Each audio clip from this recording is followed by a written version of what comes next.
بسم اللہ الرحمن الرحیم۔ یہب الجلۃ الجراجر کالبستان تحنو لدردق اطفال۔ وہب یہب کے معنی دینا، عطا کرنا، عطیہ کرنا۔ الجلۃ عظیم، بڑا۔ واحد الجلیل، الجلیل کی جمع ہے الجلۃ اور جمع الجمع ہے جلل۔ جراجر دیو پیکر، ڈیل ڈول والا۔ واحد جرجر، بستان یعنی باغ، اور خاص طور پہ کھجور کے باغ کو کہتے ہیں۔ حنا یحنو کے معنی مائل ہونا، پیار کرنا، باب نصرہ سے یہ آتا ہے۔ دردق بچہ جمع درادق، اور طفل جمع اطفال یعنی بچہ۔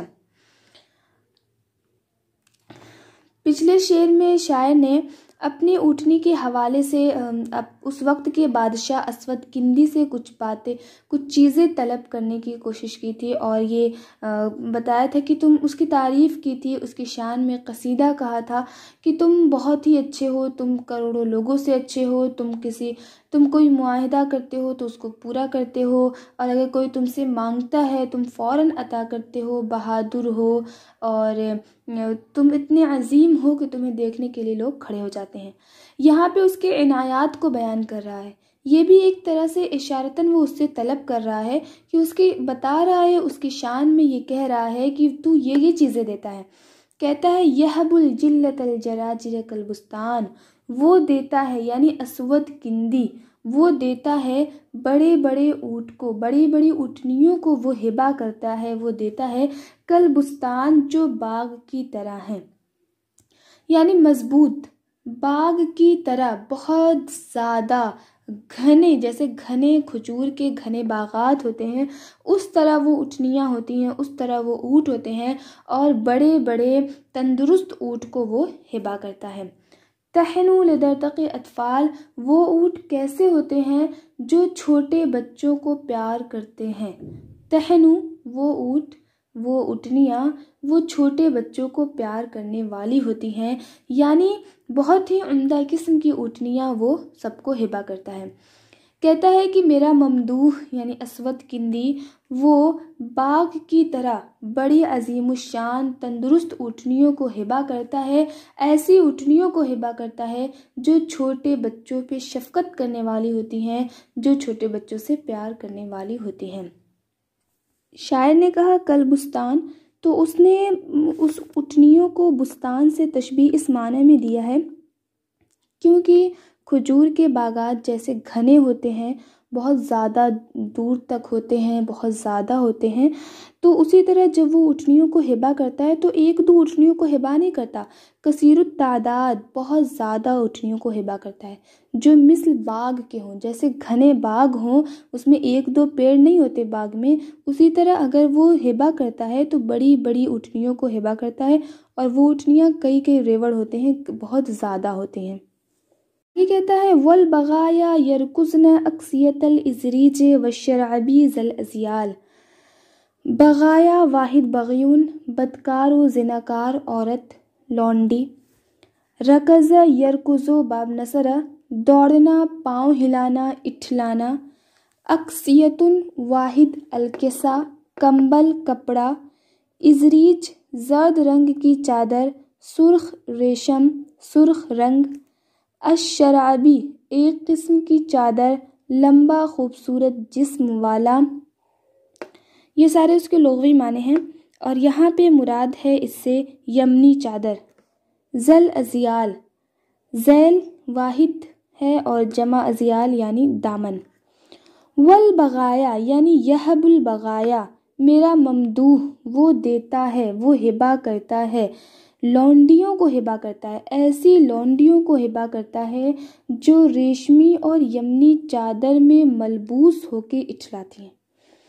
ایسی میرا ممدوح ایسی لونڈیوں کو ہبہ کرتا ہے جو ریشمی اور یمنی چادر میں ملبوس ہوتی ہیں، ایسی ریشمی اور یمنی چادر میں جو ذی الازیال ہیں یعنی لمبے دامن والی ہیں۔ لمبے دامن والی ریشمی اور یمنی چادر میں ملبوس ہو کے اترانے والی لونڈیوں کو میرا ممدوح وہ ہبہ کرتا ہے۔ ذل ازیال دامن والی چادر یعنی جھالر دار چادر، جو جھالر دار چادر پہن کے اترا کے چلتی ہیں، ایسی لونڈیوں کو میرا ممدوح ہبہ کرتا ہے۔ اور کیا ہبہ کرتا ہے؟ والمکاکیک والصحاف من الفضة والزامرات تحت الرحال۔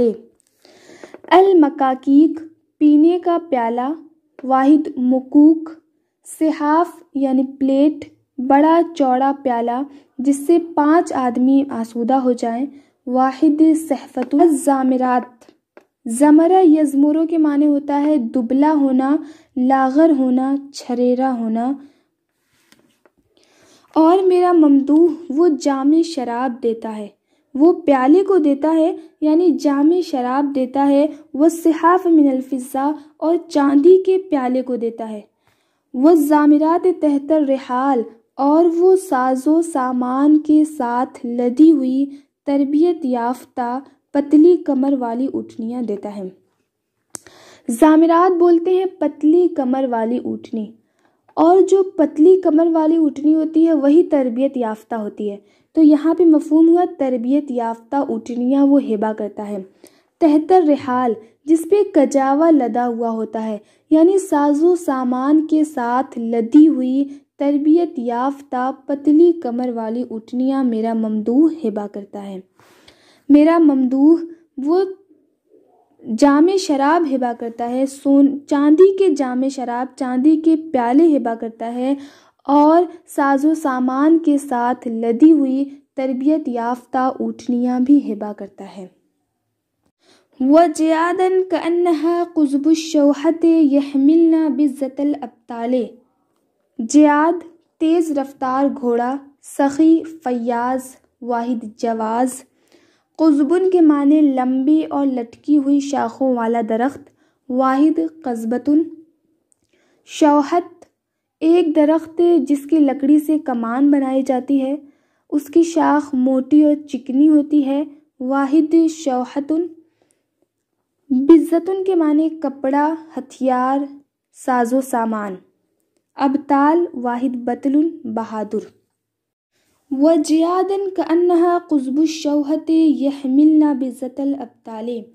میرا ممدوح ہبہ کرتا ہے اونچی نسل کے گھوڑوں کو، اچھی نسل کے گھوڑوں کو، جو گویا کی شوہد درخت کی ٹہنیاں ہوں، گویا کی وہ شوہد درخت کی ٹہنیاں ہوں جو بہادروں کے، سورماؤں کے، جنگی فوجیوں کے ہتھیار کو ڈھو رہی ہوں۔ کأنہا میں جو ہا ہے اس کا مرجع جیاد کی طرف ہے کہ میرا ممدوح وہ ہبہ کرتا ہے عمدہ نسل کے گھوڑوں کو، گویا کہ وہ شوہد درخت کی ٹہنیاں ہوں۔ شوہد درخت جو کہ بہت ہی مضبوط ہوتا ہے، اس مضبوط درخت کی ٹہنیوں کی طرح وہ گھوڑے، وہ تیز رفتار عمدہ نسل کے گھوڑے بھی مضبوط ہوتے ہیں۔ وہ گھوڑے اتنے عمدہ ہوتے ہیں، اتنے مضبوط ہوتے ہیں کہ بڑے بڑے سورماؤں اور بہادروں کے ہتھیار کو وہ ڈھوتے ہیں، اس کو وہ اٹھا کے ایک جگہ سے دوسری جگہ لے کے جاتے ہیں۔ جنگ میں یہ گھوڑے کام آتے ہیں۔ وَدُرُوعًا مِّن نَسْجِ دَاوُودَ فِي الْحَرْبِ أُسُوقًا يُحْمَلْنَ فَوْقَ الْجِمَالِ۔ الدِّرْعُ زرہ جمع دُرُوعٌ۔ نسجن کے معنی کپڑا بننا، باب نصرہ اور باب ضربہ سے ہے۔ حرب یعنی جنگ۔ اسوق اونٹ کا بوجھ، بورا، واحد وسقن۔ کہتا ہے میرا ممدوح وہ کیا کیا چیزیں ہبہ کرتا ہے؟ وہ زرہوں کو ہبہ کرتا ہے۔ حضرت داؤد علیہ السلام کے نہج پہ بنائی ہوئی، حضرت داؤد علیہ السلام کی بنائی ہوئی زرہوں کو وہ ہبہ کرتا ہے، فی الحرب جو کہ جنگ میں استعمال کی جاتی ہیں۔ میرا ممدوح ایسی زرہوں کو ہبہ کرتا ہے جو داؤد علیہ السلام کے نہج پہ یا داؤد علیہ السلام کے طریقے پہ بنائی گئی زرہیں ہوتی ہیں، فی الحرب جو جنگ میں استعمال ہوتی ہیں۔ اسوقاً یہ دروعاً کی صفت ہے، اسوقاً ایسی زرہوں کو کرتا ہے جو بورے بورے ہوتے ہیں، یعنی بہت زیادہ ہوتی ہیں، زرہیں اتنی زیادہ ہوتی ہیں کہ بورے میں بھر بھر کے اسے وہ ہبا کرتا ہے۔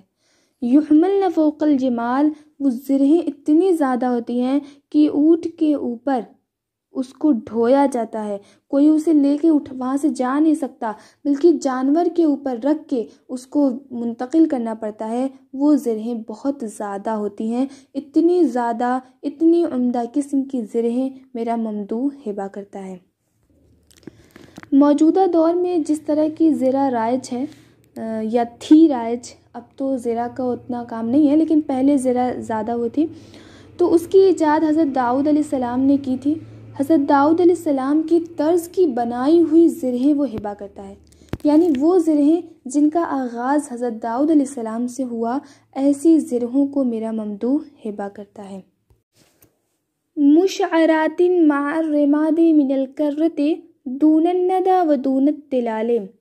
مشعرات باب افعال، اشعار کے معنی ہوتا ہے مقرر کرنا، چپکانا۔ الرماد راکھ، جمع ارمدتن۔ الکرۃ اونٹ کی میگنی، سڑی ہوئی میگنیاں جس سے زرہ کو صاف کرتے ہیں، جمع کرات۔ الندى بارش، تر مٹی، جمع اندا۔ تلال ہلکی بارش، نمی، شبنم، واحد تلن۔ ان زرہوں کی مزید صفت بتائی کہ وہ زرہ کیسی ہوتی ہیں، وہ اونٹ کے میگنی کی راکھ کے ساتھ لازم کی ہوئی ہوتی ہیں، اس کے ساتھ لگائی ہوئی ہوتی ہیں، اس کے ساتھ چپکائی ہوئی ہوتی ہیں، یعنی یہ کہ اونٹ کی میگنی کے راکھ میں وہ زرہیں رکھی ہوئی ہوتی ہیں، دون الندى و دون التلال۔ دون بمعنی حفاظت، یعنی بچانے کے لیے، بارش اور شبنم سے بچانے کے لیے، کیونکہ نمی سے تلوار میں زنگ لگ جاتا ہے، اور زنگ کو چھڑانے کے لیے اور زنگ سے بچانے کے لیے تلوار کو راکھ میں رکھتے ہیں۔ تو وہ زرہیں کیسی ہیں؟ وہ اونٹ کے میگنی کے ساتھ، اونٹ کے میگنی کے راکھ میں رکھی ہوئی ہیں، یعنی یہ کہ ان میں زنگ نہیں لگا ہوا ہے، وہ عمدہ قسم کی زرہیں ہیں، نہ ان میں نمی ہے ذرا سے بھی، نہ شبنم ہے، بلکہ وہ ان زرہوں پہ کوئی زنگ نہیں لگا ہوا ہے، وہ اونٹ کے میگنی کے راکھ کے ساتھ رکھی گئی ہیں، یعنی وہ بہت ہی عمدہ ہیں اور محفوظ ہیں۔ لم ينشرن للصدیق ولکن لقتال العدو یوم القتال۔